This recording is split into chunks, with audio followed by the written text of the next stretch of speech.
Bienvenue dans l'instant mécénat, un format conçu par Kernae pour vous plonger au cœur du mécénat. Chaque épisode a pour but de vous faire découvrir des projets d'innovation sociale sur la question de l'habitat soutenus par le fonds de dotation Kernae.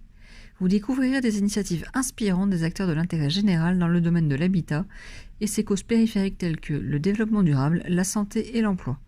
Vous comprendrez leurs motivations, leurs défis et l'impact positif de leur travail sur le territoire et la société.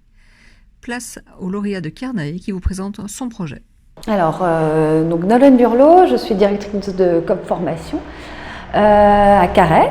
Je suis formatrice depuis 20 ans à COP Formation et depuis un an, je suis devenue directrice de l'association. Donc ça fait 20 ans que je travaille dans le domaine de l'insertion professionnelle et de la formation. Présentez-nous COP Formation et vos missions quotidiennes. Alors, COP Formation, nous sommes un organisme de formation qui œuvrons dans la reconversion et l'insertion professionnelle auprès des demandeurs d'emploi. Nous avons différentes missions, les principales étant d'accompagner les personnes dans leur orientation professionnelle, la reconversion, et permettre la recherche d'emploi, retrouver un emploi. Donc, parmi ces missions-là, on a depuis 10 ans mis en place une formation préqualifiante au métier de l'éco-construction. Merci. Alors, à quoi sert la formation préqualifiante ? Alors, la formation préqualifiante, elle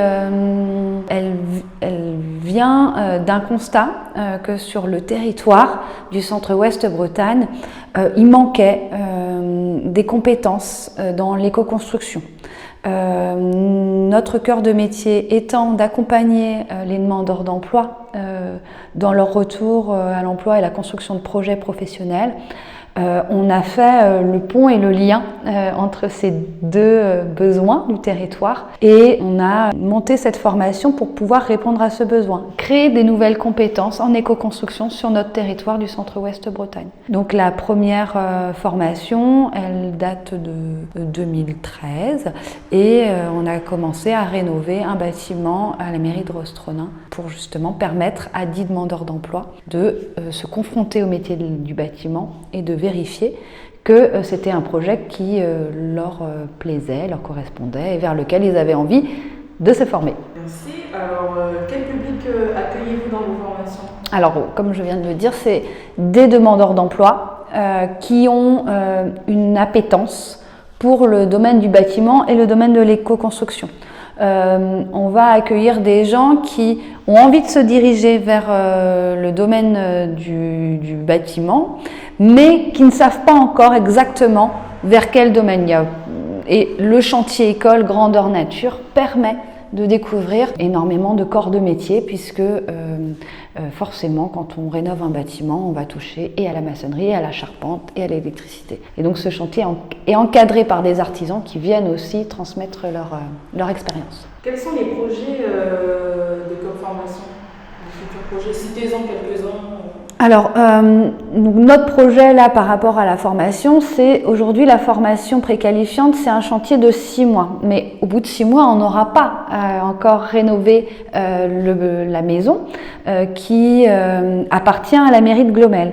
Il va falloir plusieurs formations pour pouvoir finaliser la rénovation. Donc, notre prochain projet, c'est de faire une nouvelle formation l'année prochaine pour poursuivre la continuité du chantier. Après, on va poursuivre nos activités que l'on mène depuis toujours, c'est-à-dire accompagner les demandeurs d'emploi, les bilans de compétences, les validations de l'expérience.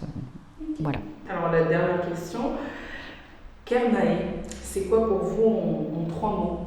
Alors Kernae, pour moi, le fonds de datation a été un véritable soutien qui a permis de réaliser ce projet, puisque ce projet est avant tout financé par la région Bretagne, mais le fait d'avoir un cofinancement a été déterminant pour pouvoir mettre en place cette formation. La découverte aussi du projet Kernae, ça a été aussi de voir et de prendre connaissance de toutes les initiatives qui sont menées à travers la Bretagne et tous ces projets solidaires sont aussi source d'inspiration.